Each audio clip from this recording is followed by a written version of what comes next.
मुंबईमध्ये दिवाळी देवी कशी काय? होय, मुंबईमध्ये साजरा होणारा एक नेत्रदीप व भव्य दिव्य दीपोत्सव, ज्या ठिकाणी 9 दिवस श्री महालक्ष्मी मातेची मनोभावे पूजा केली जाते. जसं आपण नवरात्रीमध्ये दुर्गा मातेची स्थापना करतो, अगदी तसंच दिवाळीमध्ये आई महालक्ष्मीचा सहवास असतो. म्हणून आई महालक्ष्मीची स्थापना केली जाते. मंडळाची स्थापना 1964 मध्ये झाली.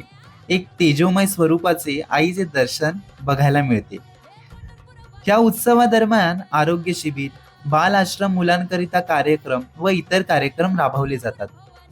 आईची स्थापना धनत्रयोदशीच्या दिवशी संध्याकाळी केली जाते व 9 दिवस हा उत्सव असाच जल्लोषात चालतो. असंख्य भाविक आईच्या दर्शनाला येतात. काही भक्त भाविक तर त्यांचे अनुभव सांगून जातात.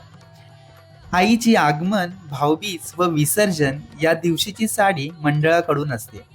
भाऊबीजेला सर्व पदाधिकारी, रहिवासी मनोभावे देणगी जमा करून आईला भाऊबीजेचा शालू आणतात.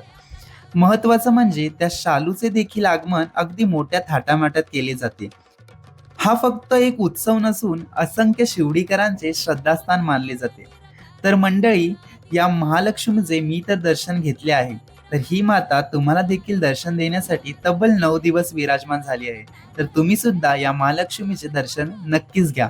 ही माहिती आणि हा व्हिडिओ आवडला असेल तर व्हिडिओला नक्कीच लाईक, शेअर आणि कमेंट करा. आणि के करंजा या आयडीला फॉलो करा. Bye guys.